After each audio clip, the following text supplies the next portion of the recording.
অলিদের সঙ্গে যারা টকরিয়ে যাবে ওদের অ্যাক্সিডেন্ট, আর এই অ্যাক্সিডেন্ট এমন অ্যাক্সিডেন্ট যে দুনিয়ার কোন হসপিটালে গিয়ে এই অসুখ ভালো হবে না বাবা। যদি ভালো করতে হয় তো কোন আলে নবীর দরবারে গিয়েই ভালো হবে। মহব্বতে বলুন সুবহানাল্লাহ। মাজমা তৈরি করুন। আমি কালকে ওয়াদা করেছিলাম যে বাংলা নাতে পাক আপনাদেরকে শোনাবো, ইনশাআল্লাহ শোনাবো। আমি ওই মওজু নিয়েছি গতকাল যে মওজু নিয়েছিলাম। কালকে বলেছিলাম ইনশাআল্লাহ इंशाअल्लाह हाफिजी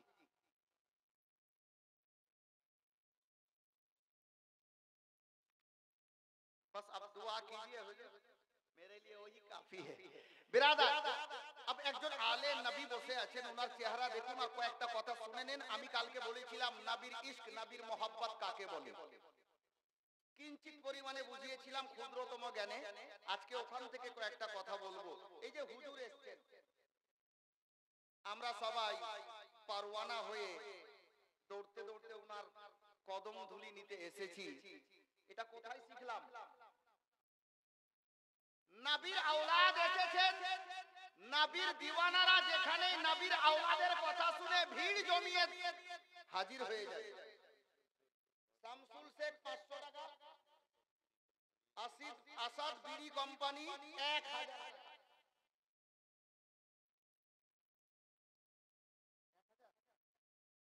নাইম সাহেবের ছেলে 1050 টাকা। আলহামদুলিল্লাহ। আমি বলছিলাম নবীর আওলাদ এসেছেন। আমরা যেখানে শুনতে পাই আজকে মানসিংহাতে, কাল ফুলবাড়িয়াতে, পরশু কারবালাতে, তারপর দিন পিয়ারপুরে, যেখানে খবর পাই দল বেঁধে হাজির হয়। আমরা গোলামে গৌসে খাজা শিখলাম কোথায়? তো উত্তর কি হবে জানেন? ওই মোল্লাদের জন্য উত্তর এটাই হবে যে আমরা শিখেছি নবীর সাহাবীদের নিকট থেকে, নবীর দিওয়ানা, নবীর আশিক, নবীর সাহাবীদের নিকট থেকে। চলুন, নবীর ইশক যদি আপনার অন্তরে পরিপূর্ণ হয় তাহলে কি পাওয়া যায় দুনিয়ার বুকে?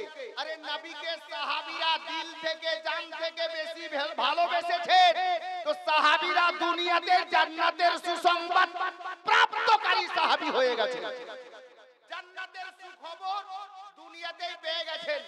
আল্লাহর নবী মদিনাতুল মুনাওয়ারায় নাম ধরে ডেকে ডেকে 10 জন সাহাবী রাসূলকে, যিনাদেরকে আশারায়ে মুবাশশারা বলা হয়েছে, নাম ধরে ডেকে বলেছিলেন, আবু বকর তুমি জান্নাতি, উমর তুমি জান্নাতি, ওসমান তুমি জান্নাতি, আলী তুমি জান্নাতি। নাম ধরে ডেকে ডেকে জান্নাতের সুসংবাদ দিয়েছেন। হযরতে ওসমান ও আলী, হযরতে আবু বকর ও উমর, ইনারা দিল থেকে, জান থেকে নবীকে বেশি ভালোবাসতেন। আমরাও তো নবীর মহব্বতে বসেছি। একটু চলুন মদিনার সরজমিনে নবী পাকের একজন সাহাবীর নাম ইয়াদ চলে আসলো। কিতাবের পাতায় লেখা আছে হযরতে সাইয়্যিদনা রাবিয়া ইবনে কাব রাদিয়াল্লাহু তাআলা আন, উনি আল্লাহর নবীর সঙ্গে থাকতেন। যখন আমার নবী সফরে যেতেন তো হযরতে রাবিয়া ইবনে কাব সফরে নবী পাকের সঙ্গে চলতেন। যখন আমার নবী উযুর দরকার পড়তো পানি এনে হাজির করে দিতেন। যখন নামাজের সময় হতো হযরতে রাবিয়া ইবনে কাব রাদিয়াল্লাহু তাআলা আন মুসাল্লা ঝেড়ে বিছিয়ে দিতেন। আল্লাহর নবী ইবাদতে মগ্ন হয়ে যেতেন। এই করে দিন কেটে যাচ্ছিল। একদিনের ঘটনা, মসজিদে নববীর সামনে, হুজরায়ে রাসূলের সামনে, খোলা আসমানের নিচে রাতের বেলাতে আল্লাহর নবী নিজের সমস্ত সাহাবীদেরকে বললেন, হে আমার সাহাবীরা, তোমরা নিজে নিজের বাড়ি চলে যাও। সমস্ত সাহাবী বাড়ি গেলেন, একজন ছাড়া, যিনি হযরতে রাবিয়া ইবনে কাব রাদিয়াল্লাহু তাআলা আনহু। কি করলেন? উনি খোলা আসমানের নিচে নিজের বিছানা লাগিয়ে নিলেন, ওখানে আরাম করতে লাগলেন। একদিন যায়, দুদিন যায়, 4 দিন যায়, 5 দিন যায়, দৈনিক এমতো করতে থাকেন। একদিন নবীর সাহাবীগণ জিজ্ঞেস করছেন, একে অপরের মধ্যে আলোচনা হচ্ছে, সমালোচনা নয়, আলোচনা হচ্ছে। ব্যাপারটা বুঝে উঠতে পারছি না। সাহাবীদেরকে আল্লাহর নবী বাড়ি যেতে বলেন, সাহাবীরা বাড়ি চলে যান। আরে রাবিয়া ইবনে কাব প্রতিদিনই এখানে আরাম করে, ব্যাপারটা কি? হযরতে নবী পাকের দিওয়ানাগণ রাবিয়া ইবনে কাবকে জিজ্ঞেস করলেন, হে রাবিয়া বলো তো, আমরা সবাই রাতের বেলা বাড়ি যাই, তুমি বাড়ি যাও না কেন?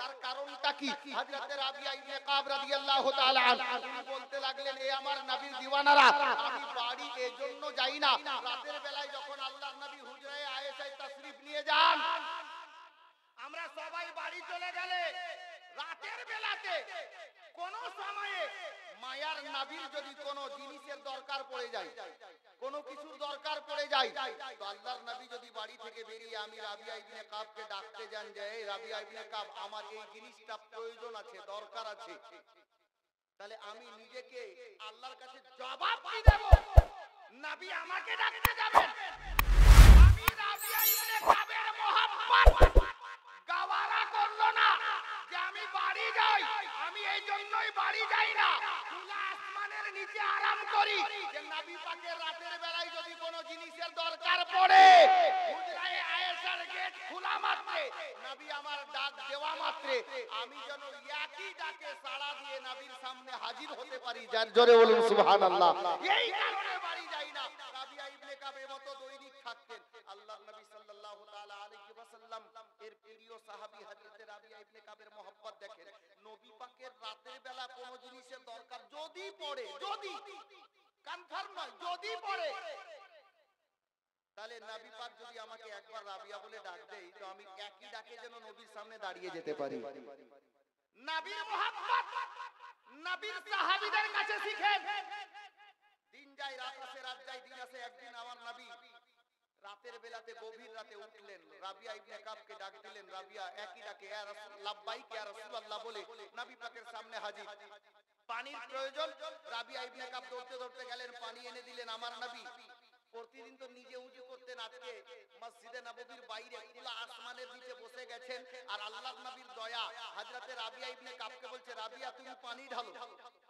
রাবিয়া পানি ঢালছেন, আল্লাহর নবী উজু তৈরি করছেন, নবী পাকের উজু করা সমাপ্ত, আল্লাহর নবীর দয়া, আল্লাহর নবীর দয়া হলো উনি হযরতে রাবিয়া ইবনে কাবকে ওই মদিনার সরজমিনে গভীর রাত্রিতে ডাক দিয়ে বলছেন হে রাবিয়া ইবনে কাব রাদিয়াল্লাহু তাআলা আমি মায়ার নবী তোমাকে কথা দিচ্ছি, তুমি আমার নিকটে আজকে যা চাইবে আমি নবী তোমাকে সেটাই দেব। জোরে বলুন সুবহানাল্লাহ।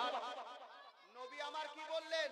নিজের সাহাবীকে বলছেন তুমি আমার নিকটে যা চাইবে আমি তোমাকে সেটাই দেব। আব এর উত্তর আমাদের দরকার আছে কিনা যে আমার নবীর কাছে রাবিয়া কি চাইবে? আচ্ছা হুজুর যদি আমাকে বলে যে আসমাউল বলো বাবা তুমি আমার কাছে কি চাও, আমি কি চাইবো বলেন তো? আমার মন বলবে হুজুরকে বলবো যে হুজুর আমি যত বড় বক্তা আছি এর থেকে আর যেন বড় হয়ে যায়, হয় না হয় ওটা চাইবো, নালে হুজুরকে বলবো হুজুর দোয়া করে দেন আমি যেন কোটিপতি হয়ে যাই, নালে এটা বলবো যে হুজুর আপনি দোয়া করেন আমার ছেলে যেন মাস্টার হয়ে যায়, ইঞ্জিনিয়ার হয়ে যায়, আমার মেয়ে যেন ভালো শিক্ষিকা হয়ে যায়, এগুলোই চাইবো। কিন্তু আল্লাহু আকবার, রাবিয়া ইবনে কাব নবীর প্রেমিক, উনি চিন্তায় পড়ে গেলেন নবীর নিকটে চাইবো তো চাইবো কি, কারণ ইনি এমন একজন নবী, আমি যদি বলি ইয়া রাসূলুল্লাহ উহুদের পাহাড়কে সোনা বানিয়ে দেন আর আমি সোনার পাহাড় চাই, তো ইনি ইশারা করে দিলে উহুদ পাহাড় সোনা হয়ে যাবে। জোরে বলুন সুবহানাল্লাহ। উত্তর তো দেব, তবে আজকে যে আপনারা শুনলেন মুফতি আজমে ঝাড়খণ্ড গোলামে মখদুমে সিনা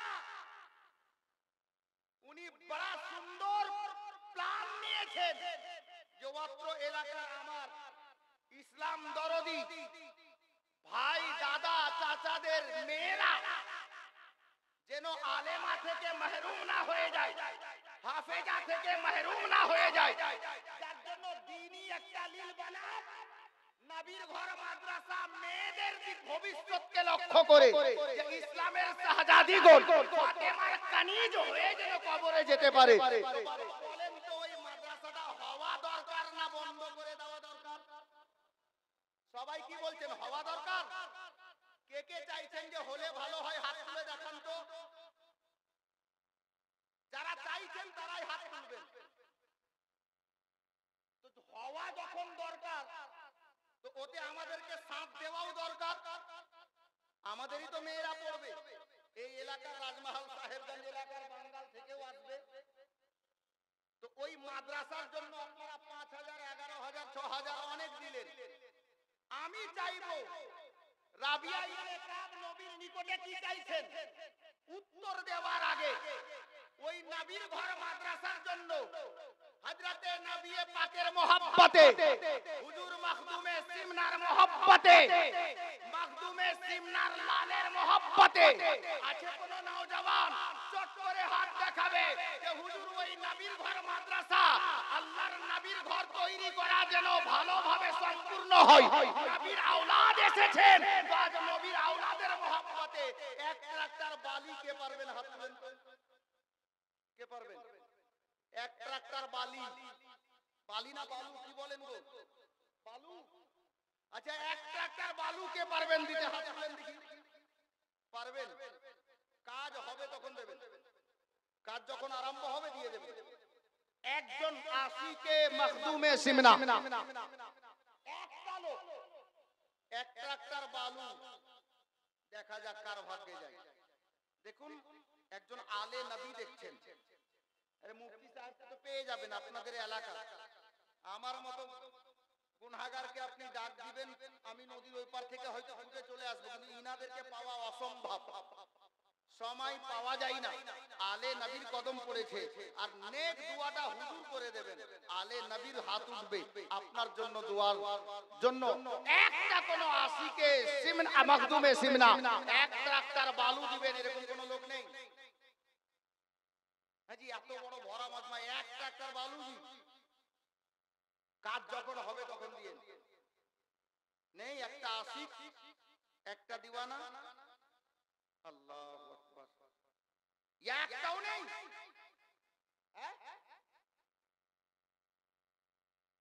দেখুন আলে নবী বসে আছেন বাংলা নাচ পড়বো আমি ইনশাআল্লাহ পড়বো আমি কালকে পড়তে পড়তে থেমেছিলাম ইনশাআল্লাহ আজকে শোনাবো তবে এক ট্রাক্টর বালু আমি চাইছি যে নবীর ঘর মাদ্রাসার জন্য একটা আল্লাহর নেক বান্দা নিজের মা বাবার নামে হুজুর মখদুমে সিমনার নাম মহব্বতে আলে নবীর ভালোবাসায় এক ট্রাক্টর বালু দিবেন এরকম কোন দিওয়ানা নেই এখানে আরে এখন না হবে এক মাস পরে দিয়ে হাতটা তো দেখান আছে এরকম কোন প্রেমিক নবীর চাহনে वाला আলে নবীর ভালোবাসনে वाला একটাও দিওয়ানা নেই জি আল্লাহু আকবার কবীরা আমি এতক্ষণ যদি ওই কালিয়া চোখে চাইতাম না ছটা হাত উঠতো বালুর কথা বলেছি টাকা চাইনি একটা মাত্র দিওয়ানা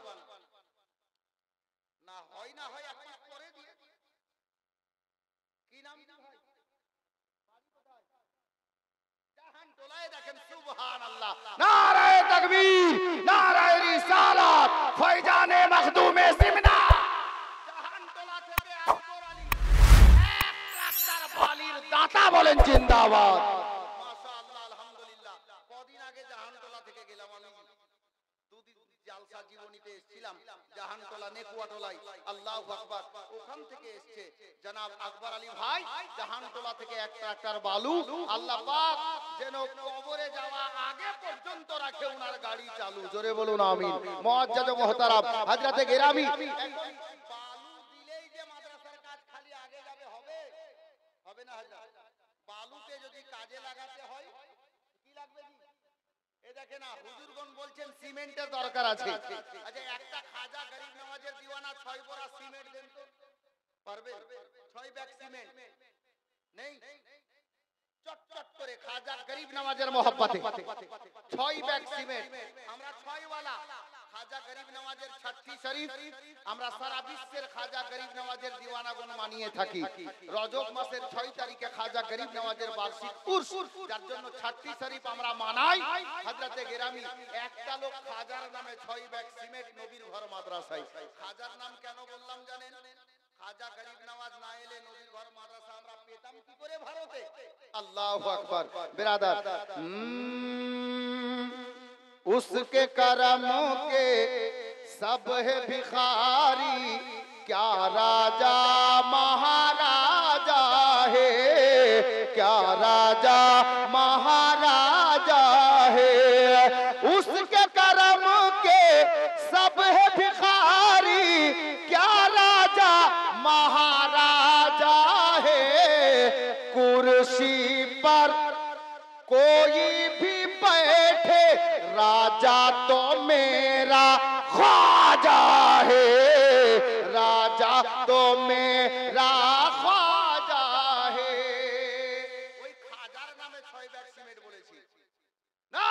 तकबीर नारे रिसालत फैजाने मखदूम सिमना फैजाने खाजा गरीब नवाज। সুবহানাল্লাহ। এক দিওয়ানার হাত উঠেছে, ভাই নামটা জেনে এসো তো কেউ একজন গিয়ে। এই দেখেন আব্দুল করিম নামে 6 বড়া সিমেন্ট नारे तकबीर नारे रिसालत फैजाने गरीब नवाज बोलूं जिंदाबाद। 6 বড়া চাইলাম, একজনের কাছে হলো দুটা বোধহয় না, ওটাই নাম জি, ওটা আলাদা। এই ভাই একজন, এই চাচা ওই নামটা জেনে আসেন, দুটা হলো, তার মানে আল্লাহ তাবারক ওয়া তাআলা বেজোড়কে খুব ভালোবাসে বাবা। জি, বেজোড়কে খুব ভালোবাসে। তো একজন কেউ আর নেই 3 নম্বরে 6 ব্যাগ সিমেন্ট দিবেন। 3 নম্বরে একজন, আরে খাজা গরিব নওয়াজের ওস্তাদ কে? খাজা গরিব নওয়াজ। हैदर का लाडला है ओ जहरा का लाल है। সুবহানাল্লাহ। আস্তে হয়ে গেল, একটু জোরে বলুন না। এবার বাংলা দেব। কি কি কি নাম? সাফরদি শেখ 6 ব্যাগ সিমেন্ট আলহামদুলিল্লাহ। কিন্তু 3 নম্বরে একজন 6 ব্যাগ হাত তুলেন। আমি বাংলা নাতে পাক নাত মানকাবাত মিশ্রিত। এই দেখেন 6 ব্যাগ। ওই চাচা নামলেন। বয়স্ক লোকটাকে খাটাবেন তো হবে, কোন জওয়ান ছেলেকে তুলো না। এই ছেলেটা ঘুমাচ্ছে, এটা জাগাও। ওই! এটা ঘুমানোর জায়গা? আচ্ছা, জালসাতে এসে ঘুম কেন লাগে বলেন তো? হুজুর বসে আছেন, মুফতি সাহেব কিবলা বসে আছেন। জালসাতে এসে ঘুম কেন লাগে জানা আছে? জানা নেই? উত্তরটাও নিয়ে যেন, নামটা জিজ্ঞেস করেন চাচা। সুবহানাল্লাহ। এই ভাই, এই তোমাকে উঠতে বলছে চাচা, এসো না। আরে আলে নবীর কাছে হও, এখানে কাছে হবে তো আল্লাহ করে যেন ওখানেও কাছে করে দেন। জোরে বলুন সুবহানাল্লাহ। বেরাদার একবার বলুন আমিন। আলে নবীর দামানের ছায়ায় থাকে ইনশাআল্লাহ আমাদের ঈমান আমাদের এই দুনিয়াতেও বেড়া পার হবে আর ওই দুনিয়াতেও বেড়া পার হবে। সুবহানাল্লাহ। কি নাম ভাই? বাড়ি কোথায়? মানসিংহা। কোন পাড়াতে জি? এই মাহমুদ ভাই কোন পাড়াতে? এই জুমা মসজিদের পাশে যেখানে জীবনী করেছিলাম আমি। এই হুজুরের হাতে হাত দিলা তুমি, আলে নবী আওলাদে আলী। তো এক কাজ করো, শুনো মাহমুদ ভাই, তুমি কি করো? ভালো কথা, এক ব্যাগ হুজুরের নামে দাও আর এক ব্যাগ তোমার মায়ের নামে দাও। আর ব্যাগ লিখে नारे तकबीर नारे रिसालत फैजाने मखदूम सिमना बोलूं जिंदाबाद। মাশাআল্লাহ। এই দেখেন মাহমুদ ভাই 8 ব্যাগ সিমেন্ট, 6 ব্যাগ তো উনি হাতই তুলেছিলেন। মাশাআল্লাহ। হাজি মাহমুদ ভাই, ওই মাহমুদ ভাই, এক ব্যাগ কম হয়ে গেল। 8 ব্যাগ দিলা না? এক ব্যাগ কম হলো কি করে জানো? তোমার বিবির নামে এক ব্যাগ দিবা না? হ্যাঁ, বিবিটা বলবে কি যে বাপকে মাওকে ভালোবাসে আর আমাকে ভালোবাসে না? ঠিক কি না হাজরা? বিবির নামে এক ব্যাগ দিলে ভালো হতো। আমি জোর করছি না, যদি বিবির মহব্বতে দাও তো বড় ভালো হয়। সুবহানাল্লাহ। দিবা? জোর করছি না আমি। সুবহানাল্লাহ। বেরাদার, তো যাই হোক আমি বাংলা শোনাচ্ছি, তার আগে শেরটা মুকাম্মাল করে নিন। কি? हैदर का लाडला है ओ जहरा का लाल है। बेशक मेरा मोइन मोहम्मद की आल है। दीवानों को किस बात का आखिर मलाल है। दीवानों को किस बात का आखिर मलाल है। राजा को अपने परजा का पूरा ख्याल है। कुर्सी पर कोई भी बैठे राजा तो मेरा ख्वाजा है। राजा तो मेरा ख्वाजा है। माशाअल्लाह। এটা খাজা গরিব নওয়াজের কারামাত বললেই হয়। কি জানেন? আরে লাইন চলে গেছে, লাইন বুঝে গেছে, কিন্তু মাইক বন্ধ হয়নি। জোরে বলুন সুবহানাল্লাহ। হিন্দুস্তানের মুসলমান পীর মানবে না যাবে কোথায়? পীর মানবে না তো যাবে কোথায়? হিন্দুস্তানের প্রত্যেক বাড়িতে যখন কোনো বাচ্চার জন্ম হয় তো চিস্তি হয়ে জন্ম নেয়। জোরে বলুন সুবহানাল্লাহ। তুমি যতই বলো হিন্দুস্তানে মুসলমান হয়েছে খাজা গরিব নওয়াজের বদৌলতে। যাবে কোথায়? পীর মানবি না, এদিকে মানবি না তো ওদিকে মানতে হবে, যেদিক দিয়ে হয় মানতে হবে, উপায় নেই। হাজরাতে গেরামি চলুন আগে দিয়ে যাচ্ছি। আচ্ছা বাংলা গজল বলবো বলছিলাম না, কে কে শুনবেন? যজন হাত তুলেছো 3 ব্যাগ করে সিমেন্ট দাও। সুবহানাল্লাহ বেরাদার। আচ্ছা যাই হোক, এখানে অনেকটা মা বাবার প্রেমিক বসে আছেন। এখন 10টা ভাইকে শেষের বেলায় আমি বলবো নিজের নিজের মা আর বাবার মহব্বতে 1000 করে টাকা 10 জন বাংলা গজল শোনাবো। কালকে বলছিলাম এটাও শোনাবো। আর একটা কথা বলবো কি জানেন,